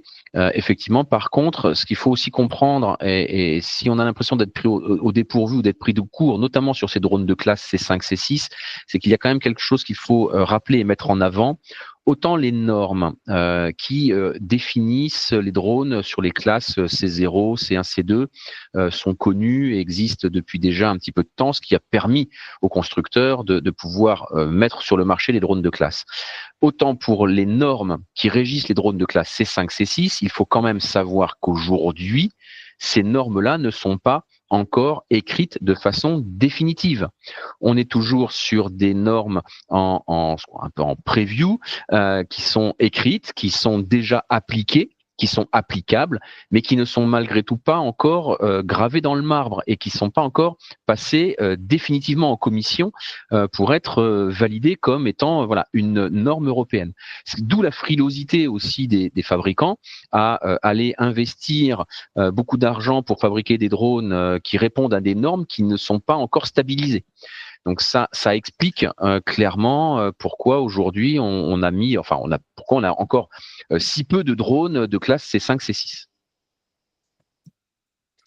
La liste, vous la retrouvez sur le site de l'EASA, qui est mis à jour régulièrement dès qu'un constructeur sort des drones. Au début de l'année, on en avait très peu. D'ailleurs, on n'avait même pas de drones en C5 au début de cette année. Et là, ça y est, ça commence à arriver. Donc, on espère qu'au fil du temps, on aura de plus en plus de choix sur le marché des drones. Effectivement, les normes ne sont pas finalisées. Je voulais juste rebondir sur une des questions. Certains parlaient du LUC. La solution que j'ai donnée tout à l'heure, éventuelle pour les drones de plus de 25 kg, ça n'a rien à voir avec le LUC. Le LUC, il faut savoir qu'il n'y en a qu'un seul aujourd'hui qui a été attribué en France, c'est RTE, je crois, pour la surveillance de ces lignes. Les LUC se seront attribués de manière, ce que nous a donné comme information la DESAC, de manière tout à fait exceptionnelle pour des opérations exceptionnelles. Il ne faut pas penser que le LUC va devenir une généralité, que vous obtenez un LUC de manière systématique si vous en faites la demande. C'est à partir du moment où vous faites plusieurs SORA dans le même cadre, du même type de SORA, où vous pouvez demander éventuellement à la DESAC de vous délivrer un LUC, c'est-à-dire de pouvoir reproduire à l'identique cette mission pour une durée d'1 an sans avoir à refaire des demandes SORA à chaque fois pour ce même type de mission. Sur les mêmes types d'opérations. Il faut savoir qu'il n'y a qu'un seul opérateur qui a offert des garanties avec les conséquences qu'on imagine, qui est RTE, qui est le seul à avoir obtenu un LUC aujourd'hui. Et je crois que même sur toute l'Europe, le nombre de LUC se compte à quelques dizaines. Voilà. Merci, Baptiste. Je vais donner la main à Ludovic Corriveau. Oui, bonsoir, vous m'entendez? Oui, très bien. Parfait. Alors, merci beaucoup pour ces explications. J'avoue que ça m'a beaucoup éclairé parce que je suis un peu perdu dans tout ça depuis plusieurs mois. Je suis un peu embêté parce que moi, je suis dans une activité encore particulière. Je fais de l'expertise judiciaire sur des sinistres incendie-explosion. Ça veut dire que j'interviens en urgence sur réquisition ou sur commission d'experts d'un juge d'instruction, par exemple. Donc, c'est immédiat, dans la journée, dans l'heure, etc. Et j'interviens partout. Donc aujourd'hui, j'utilise un Mavic Pro, le premier de sa génération, qui est inférieur à 800 grammes. Donc j'envisage de changer d'appareil, parce qu'à la fin de l'année prochaine, si j'ai bien compris, je ne pourrai plus m'en servir, puisqu'il n'est pas classé. Et je ne sais pas quel appareil prendre, et je ne sais pas dans quel scénario je vais m'inscrire. Parce que j'envisageais de prendre moins de 250 grammes pour être un peu tranquille. Mais je me rends compte que si je vole en zone urbaine, à proximité d'un centre pénitentiaire, en zone militaire, en zone dangereuse, on va dire, par rapport au public, etc., il va falloir que je passe en catégorie ST1, mais je ne suis pas sûr que ça soit adapté. Enfin bon, voilà. Donc, je suis vraiment largué. Je ne sais pas quoi faire de cette activité par rapport aux conditions administratives requises. Je ne sais pas si Jean-Christophe, si vous voulez en ville principalement, ce serait du STL01, effectivement, avec les délais qui en incombent. Il faut savoir qu'il y a une particularité, notamment qui a été laissée au pouvoir européen, les drones qui volent pour le compte de l'État, mais qui sont déclarés en exploitation par l'État. peuvent continuer à opérer sur les scénarios nationaux. C'est pour ça que vous avez toujours le CATT qui reste disponible, vous voyez, si vous regardez sur les salles d'examen OCEAD, et certaines institutions, je pense à notamment les forces de police, forces de gendarmerie, ou voilà, vraiment certaines institutions étatiques vont continuer à opérer sur des scénarios uniquement nationaux, avec, je dirais, un dispositif vraiment à part, puisque voilà, c'est sous l'égide, on va dire, des préfectures. Donc, si vous êtes dans ce cadre-là, vous pouvez évoluer dans ce cadre-là. Si c'est vous qui êtes sous-traitant, je dirais, pour le compte de l'État, là où vous pourrez, enfin, à mon sens, vous pourrez difficilement déroger à la règle d'exploiter sur le scénario STS-01 pour l'instant, ou en catégorie A2 lorsqu'elle sera disponible. Alors, oui, la difficulté, c'est que, a priori, je ne travaille pas, enfin, c'est pas considéré comme être sous-traitant des services de l'État, parce que je me suis adressé à la préfecture en leur disant, voilà, je ne peux pas vous envoyer une demande 5 jours avant, quand j'ai besoin de voler, c'est tout de suite. Ils m'ont bâché. Je suis vraiment pas content, parce que, en gros, ils considèrent que je suis une activité civile, totalement en dehors de tout service d'urgence, tout service d'État, etc. Alors, j'interviens pour la justice, effectivement, mais pour la préfecture, c'est pas le cas. Aujourd'hui, il peut y avoir peut-être deux pistes qui peuvent, enfin, je ne vais pas dire vous sauver, mais rentrer dans certains cas de figure. Si vous êtes formé, voilà, enfin, aujourd'hui, vous étiez déjà formé, donc vous volez selon le scénario S3, j'imagine? Oui, je me suis inscrit en S1, S3. Oui, donc vous faites vos déclarations à la préfecture pour pouvoir voler en ville. Une particularité de l'arrêté espace, encore une fois, hein, en attendant qu'il soit modifié, c'est qu'il précise que le vol est interdit dans l'espace public en agglomération. Sous-entendu que par défaut, il est autorisé sur l'espace privé. Ce qui veut dire que dans le cadre d'expertise, si vous respectez un certain nombre de principes, vous pouvez, notamment avec un drone de classe C0, hein, vous parliez tout à l'heure d'un petit drone de moins de 240, enfin de moins de 250 grammes, considérez que lorsque vous êtes sur une propriété privée, dans le cadre d'une expertise, vous avez du coup la possibilité de voler avec l'accord du propriétaire de ce terrain.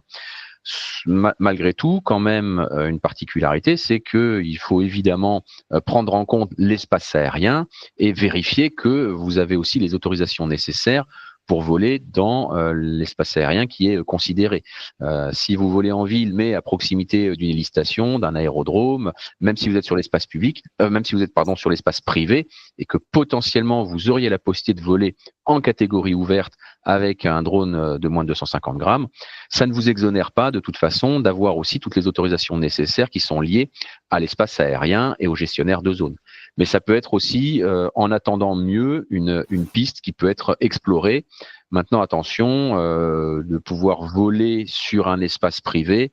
Bon, voilà, ça peut être bien si vous êtes au-dessus de l'emprise d'un bâtiment industriel avec beaucoup de terrain autour. Si c'est sur une maison particulière en plein centre-ville, c'est plus complexe à mettre en œuvre parce que peut-être faut décoller depuis le trottoir, peut-être il faut, voilà, donc ça peut être évidemment malgré tout quand même complexe à mettre en œuvre et pas forcément toujours adapté.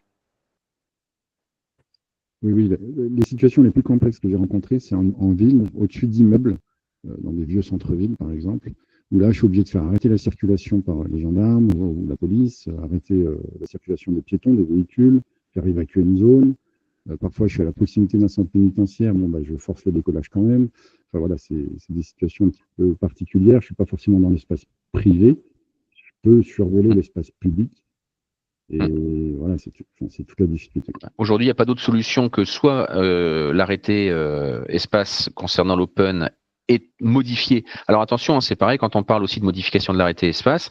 L'open, même s'il était autorisé en ville, dans les projets de modification de cet arrêté, la notion notamment de déclaration à la préfecture était toujours de mise. C'est-à-dire que quand bien même l'activité dans la catégorie ouverte serait autorisée en agglomération sur l'espace public, il resterait, je mets bien resterait, soumis de toute façon quand même à déclaration en préfecture. Donc ça, c'est en tout cas ce que prévoyait le projet de modification d'arrêté.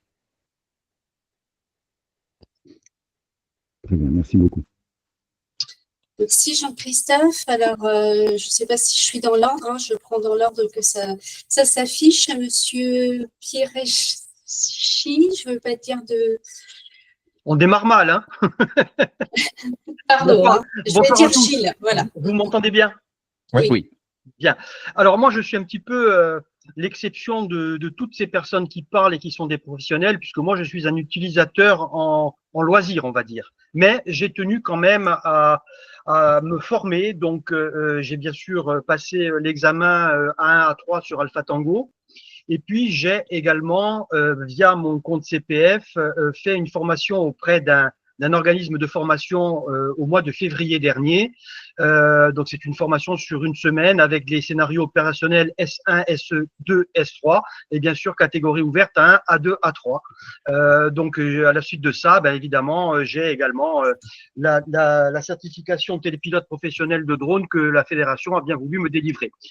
Donc moi, je n'utilise mon drone que en catégorie ouverte, en catégorie A1, avec un drone de classe C0, qui sera peut-être évolutif l'année prochaine, avec peut-être l'achat d'un drone en catégorie C1. Et tout simplement, je voulais avoir votre avis, savoir si, au vu de tout ce que je vous ai dit, de tout ce que j'ai fait, dans la mesure où je ne vole pas en agglomération, où c'est vraiment du loisir, est-ce que ma formation est suffisante pour l'utilisation que j'en fais aujourd'hui? A priori, oui. Si vous volez, alors encore une fois, il n'y a plus de notion vraiment de loisir ou de professionnel. Seule la dangerosité du vol prévaut. Si dans le cadre de vos activités entre guillemets de loisirs, vous évoluez exclusivement dans les conditions qui sont proposées par la catégorie ouverte, votre formation A1, A2, A3 est aujourd'hui suffisante. Je voulais aller jusqu'au bout, jusqu'au terme, je dirais, des choses et passer également le CATS, mais sachant que, vous l'avez peut-être vu derrière moi, je suis en Corse et je suis plus particulièrement du côté de Bastia. Le centre Océane chez nous, ben, on a la DGAC à côté de chez nous, mais le centre Océane est à Ajaccio. Est-ce que le jeu en vaut la chandelle? Je sais pas du tout, justement. Bah, il faut se poser la question surtout, savoir c'est est-ce que vous achèterez demain un drone classé C5 ou classé C6? Est-ce que vous ferez du vol hors vue? Du coup, dans les conditions du STS-02, est-ce que vous achèterez un drone qui sera classé C5 pour faire du vol en ville avec? Si ce n'est pas le cas, aujourd'hui, il n'y a pas vraiment d'intérêt de suivre cette mise à niveau. D'accord. A priori. Donc vous me confortez dans mon idée, de toute façon. Eh bien, merci. Merci. Alors, non, c'est Jérôme, pardon. La main levée depuis un petit moment. Ouais, bonjour à tous. Salut Baptiste. En fait, donc moi, je vais en prendre un peu. Je fais de la vidéo 360 pour but d'être utilisé dans des cases de réalité virtuelle. Et forcément, aujourd'hui, les drones ne le font pas. Donc, soit j'ajoute des caméras dessus, ce qui joue sur le poids total de l'engin. Soit la piste que je suis en train d'explorer là, j'ai deux ingénieurs, entre guillemets, qui sont en train on est en test de prototype, de concevoir des drones qui filment en 360 degrés. Du coup, se posent deux questions. Si j'ai bien suivi, la nouvelle réglementation joue sur la classe, donc par rapport au poids du drone. J'imagine que si on rajoute du matériel, on saute de classe si le poids change. Et ma deuxième question, si on conçoit des appareils, j'imagine qu'il faut que je fasse ces fameux délais d'homologation. Enfin, si c'est jouable ou pas, vu que les anciens appareils ne seront pas homologués ne seront pas classés, pardon. Sur les normes, les homologations, ce serait l'objet d'un autre webinaire, je pense, à part entière, ouais. Mais pour répondre succinctement à cette question, en gros, aujourd'hui, pour les drones de C0 à C4, il y a obligation de passer par un organisme notifié, c'est-à-dire ce sont des agences européennes qui vont valider l'homologation des drones concernant les normes européennes. Sur les classes C5, C6, on est encore sur un système déclaratif. Vous devez déclarer donc auprès de votre autorité nationale, qui elle la transmettra à l'autorité européenne, l'homologation de votre drone qui correspondent aux standards demandés par les scénarios C5, C6. Donc on est vraiment sur un système déclaratif. Donc si votre drone rentre dans cette catégorie, qu'il a tous les équipements nécessaires et demandés par rapport aux normes C5, C6, comme le disait Jean-Christophe tout à l'heure, les normes ne sont pas établi de manière drastique. On a mis un cahier des charges, votre drone correspond à ce cahier des charges, et pour l'instant, vous avez encore la possibilité d'auto-déclarer vos drones. Le processus peut être plus ou moins long, ça va dépendre de la complexité du drone, de la complexité de l'opération. Voilà. Voilà, en gros, une piste, mais bon, ça pourrait faire l'objet d'un autre webinaire à part entière, je dirais, de l'homologation des drones. Ouais, et puis, de toute façon, là, on est encore en étude et en test. Pour tout dire, je bosse avec des mecs des pays de l'Est et autres, donc le but, c'est de le faire homologuer quand il y aura les réglementations européennes, quoi. Voilà. Toutefois, la DGAC a bien notifié que même si on était un système déclaratif, des contrôles seront faits et c'est un conseil qui devrait donner à tous les constructeurs de drones, surtout si on est sur des drones avec un coût assez important, de se faire accompagner par des structures spécialisées pour les homologations afin d'être sûr que votre drone rentre dans ce cahier des charges. Parce que surtout, si vous rentrez dans un processus de commercialisation, vous fabriquez un drone, vous commencez à le commercialiser alors que vous l'avez homologué, et si à la suite d'un contrôle de la DSAC, votre drone ne correspondait pas à la norme, mais tous les drones que vous avez vendus ne seraient retirés du marché, ne correspondraient pas à la norme. Je vous laisse imaginer les suites juridiques que ça pourrait entraîner. C'est pour ça qu'il est fortement conseillé quand même de se faire accompagner par des organismes spécialisés sur les homologations ou du moins prendre connaissance de cette réglementation. Voilà. Si vous voulez rentrer dans tous les cas, ouais, c'est ça, parce que de toute façon, la commercialisation en soi, non, on reste une niche. On n'est pas 150 aujourd'hui à faire du 360, encore moins avec du 24K de résolution. Donc, dans l'idée, c'était de juste le faire pour nous l'utiliser. Donc, c'est pour ça que je disais, ça allait avoir un coût, un certain délai. Il faut l'amortir sur les prods. Enfin, voilà, ça demande un peu de boulot. Et du coup, c'est-à-dire qu'aujourd'hui, les drones, à l'avenir en européen, c'est-à-dire que le poids du drone va jouer suivant le scénario. C'est-à-dire que suivant ce qu'on fera, il faudra plusieurs drones pour faire le même type de captation vidéo. C'est pas tellement alors le poids du drone est un critère bien sûr, mais chaque drone correspond à des critères qui lui donnent une classe. Des niveaux de sécurité. Et du coup, par rapport au niveau de sécurité, par rapport évidemment son poids rentre en jeu, par rapport à l'équipement qu'il y a également. Et donc c'est pas le fait par exemple de rajouter une caméra sur un drone qui serait C1 qui va le faire passer C2. C'est pas juste ça. C'est-à-dire qu'il faut qu'il réponde à toute la norme qui correspond à la classe C2. D'accord. Donc là, il y a vraiment deux choses bien distinctes. Et vous avez raison.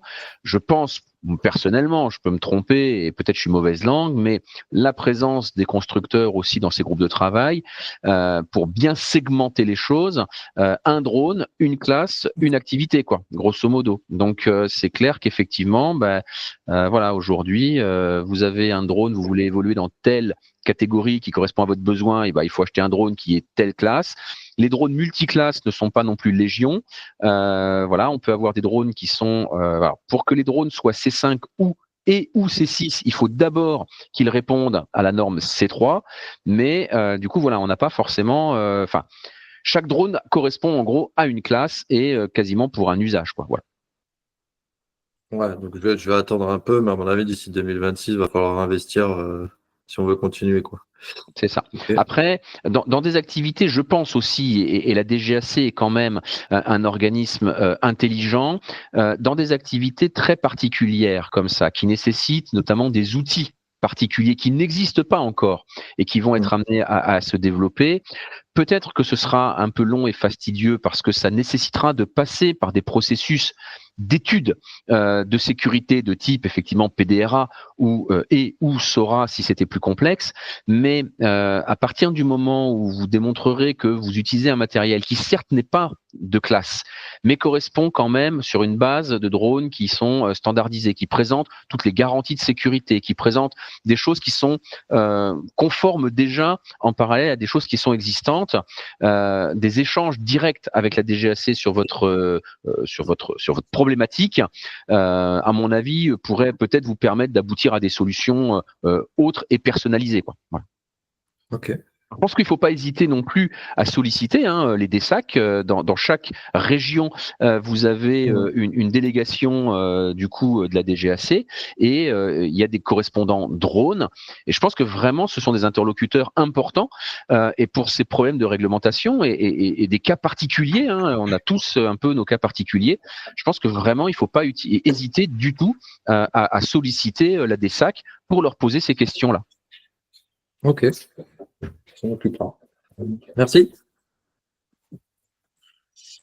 Je vais passer la main. Alors, je reprends la liste. Benoît Filiatre. Oui, bonjour.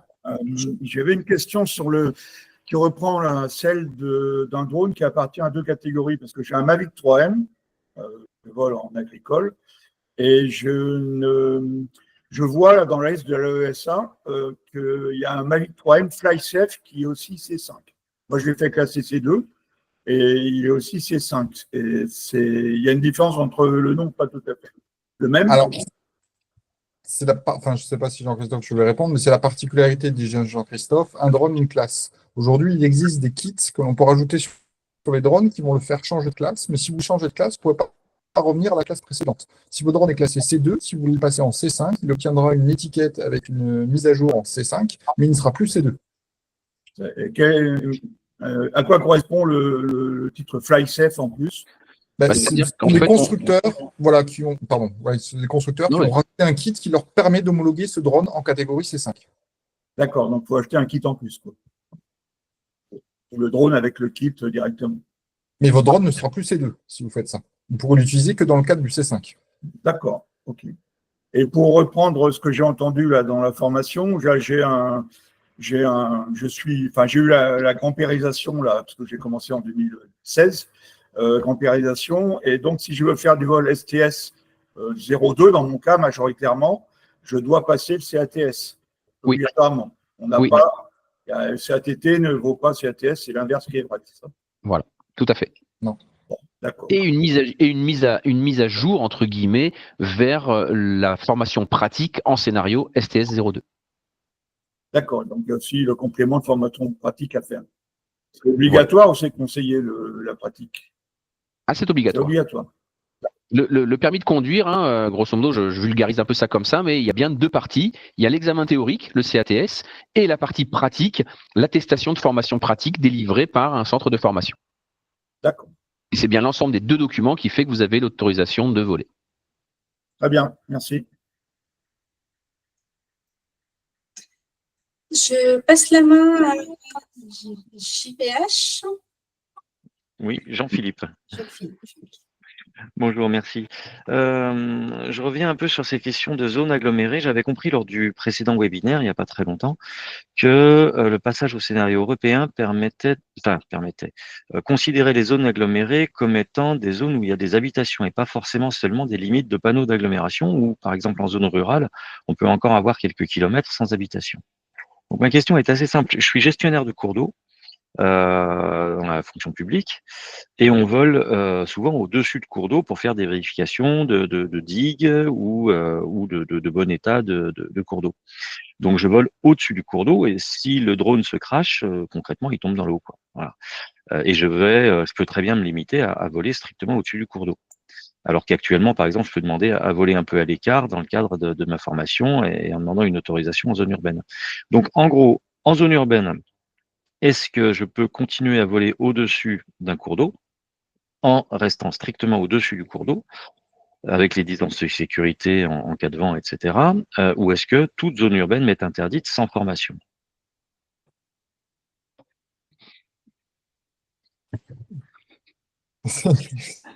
Un cas particulier.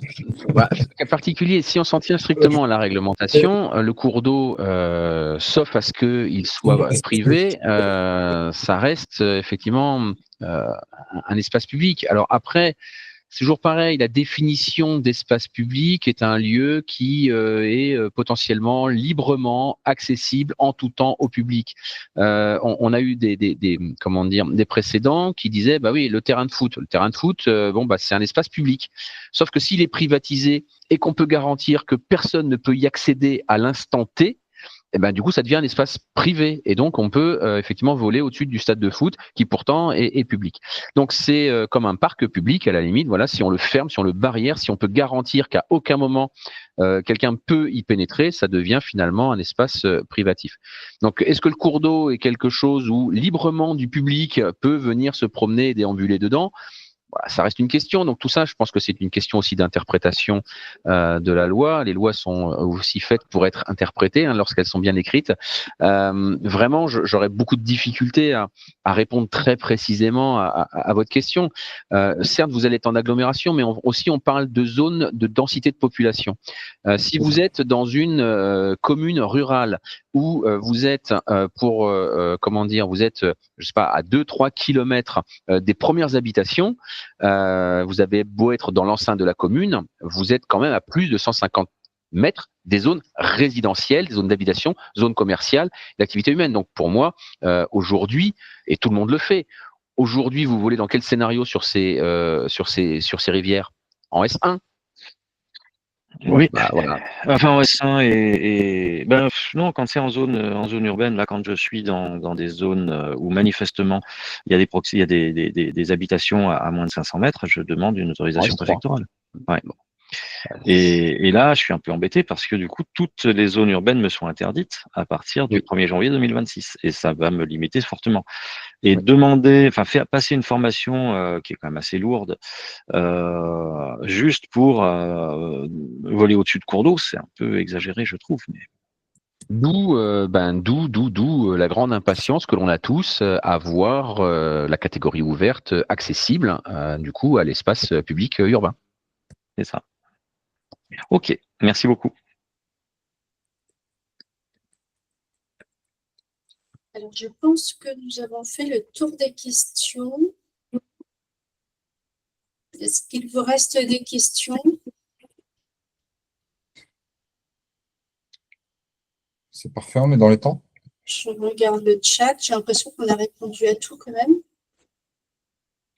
Oui, alors juste concernant le Manex, effectivement, aujourd'hui, il n'y a pas de canevas en français. Maintenant, comme l'a dit Philippe en introduction, la DGAC va là, dans les tout prochains jours, sortir son guide, la mise à jour du guide en catégorie spécifique. Il est possible, du coup, que qu'il y ait un canevas de Manex. Pour autant, encore une fois, voilà, c'est vrai que c'était pratique. Le canevas de Manex, qui est présent aujourd'hui sur le site de la DGAC, bien qu'il commence à être un petit peu ancien, peut quand même malgré tout à fait continuer à être utilisé en y apportant et en y ajoutant les préconisations, ou du moins ce qui est demandé, ce qui est attendu dans l'annexe 3 de l'arrêté, enfin de la réglementation 947, où vous trouvez du coup quand même tous les éléments, et ça, il est disponible en français, donc vous avez toute la possibilité pour le faire. Et le Manex, effectivement, n'est pas nécessaire, enfin en tant que tel, pour la catégorie ouverte.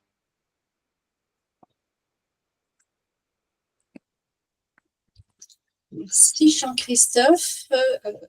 Avez-vous une ou des dernières questions? Je vois une question sur voler tout seul. Alors si, on pourra. Il n'est pas interdit de voler tout seul. Je disais simplement que la réglementation tendait vraiment à inciter au travail en équipe. Du coup, avec des nouveaux opérateurs, enfin des nouveaux assistants du télépilote. Voilà. Maintenant, il est possible d'opérer seul. Voilà.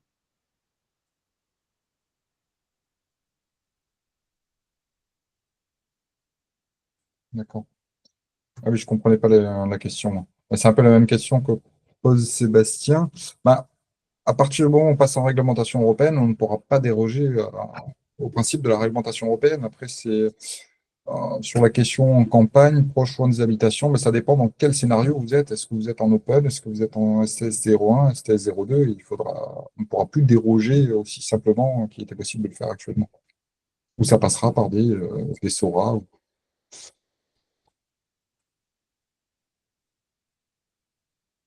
C'est plutôt en agglomération. Aujourd'hui, c'est vraiment à proximité des personnes, en fait. Proximité des personnes ou non. L'arrêté concerne l'arrêté ministériel du ministère de l'Intérieur, qui interdit la catégorie open, concerne les zones agglomérées, mais il ne fait pas partie de la réglementation européenne. Une fois que cet arrêté sera levé, il n'y aura plus de zones dites agglomérées ou non agglomérées. C'est espace public ou espace privé, et à proximité des personnes ou loin des personnes, en fait. La réglementation européenne ne fait pas du tout état de l'espace public, en fait, ou de l'agglomération. Ça n'existe pas, en fait, dans la réglementation européenne. On a vraiment cette notion. C'est le niveau de risque. Voilà. Proximité. Voilà. Soit on est proche des gens, soit on est loin des gens en fonction de la classe du drone et donc du niveau de risque.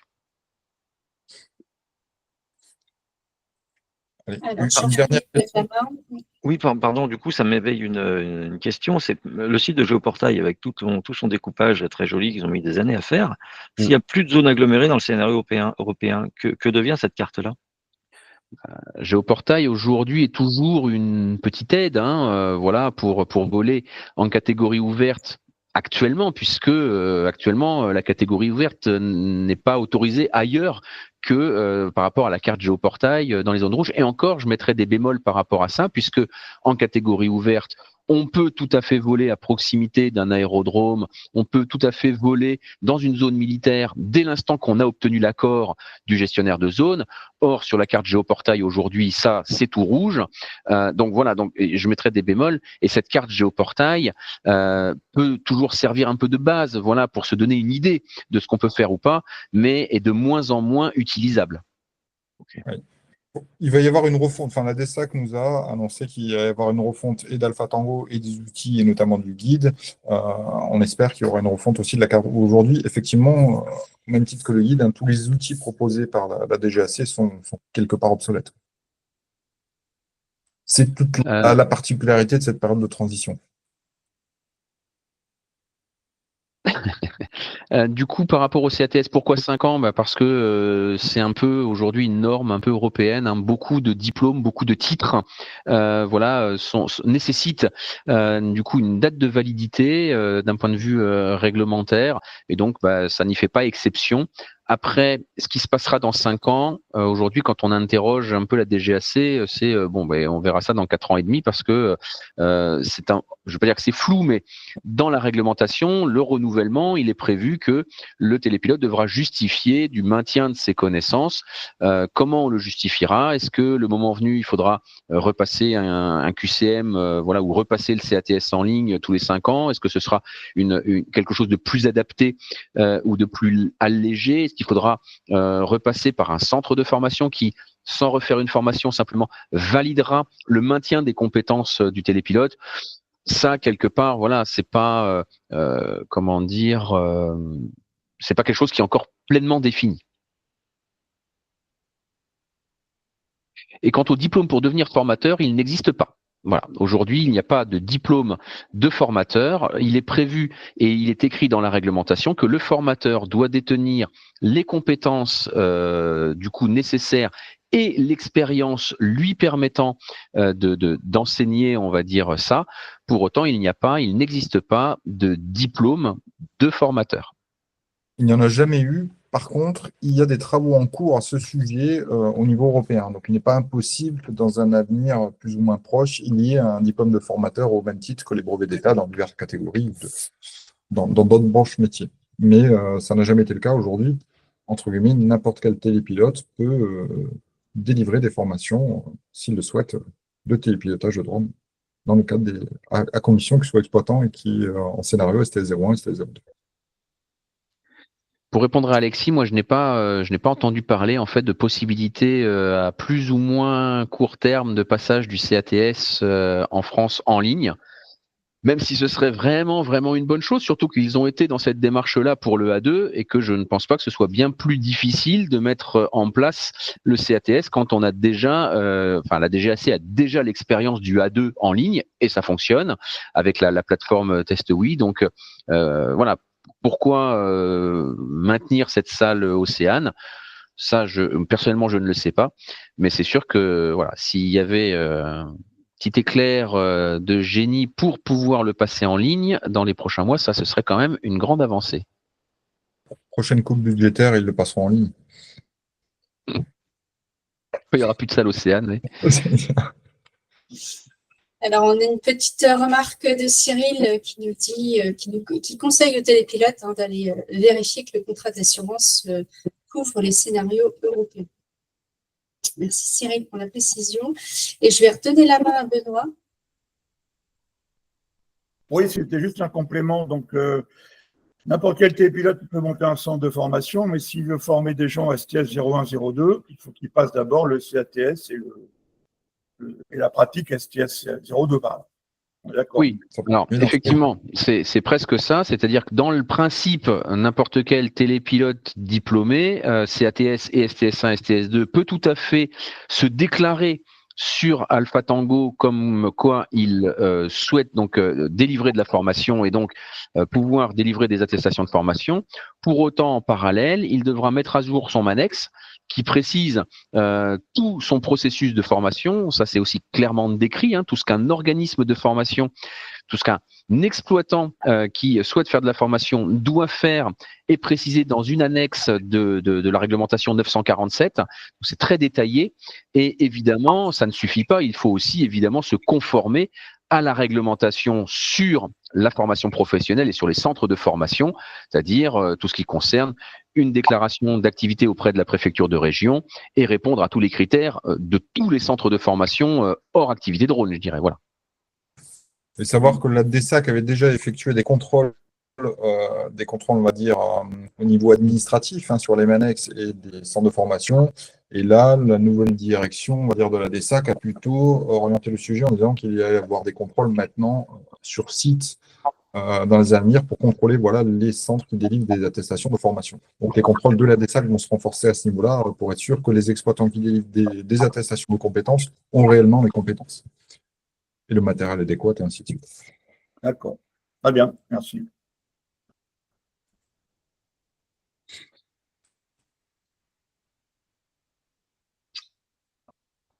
Alors, je refais un petit tour. Je pense qu'on a répondu à toutes les questions. Et je pense qu'on va terminer ce webinaire sur les formations et les qualifications pour le passage en réglementation européenne. En tout cas, je remercie beaucoup Baptiste et Jean-Christophe pour ce webinaire et leurs explications très claires. Malgré encore des zones d'ombre et on ne peut pas répondre vraiment à toutes les questions et en plus, des fois, c'est des interprétations. En tout cas, un grand merci à vous deux. Merci à tous pour votre présence et je vous souhaite à tous de joyeuses fêtes de fin d'année. De bien partager ces fêtes en famille, d'en profiter et je vous dis à l'année prochaine, au mois de janvier, donc pour un webinaire qui sera sur le PDRA et la SORA, mais qui sera ouvert uniquement aux adhérents. Merci à tous. Pour l'organisation de ce webinaire. Merci à tous. Merci à vous. Au revoir. Merci à vous et bonne fête de fin d'année.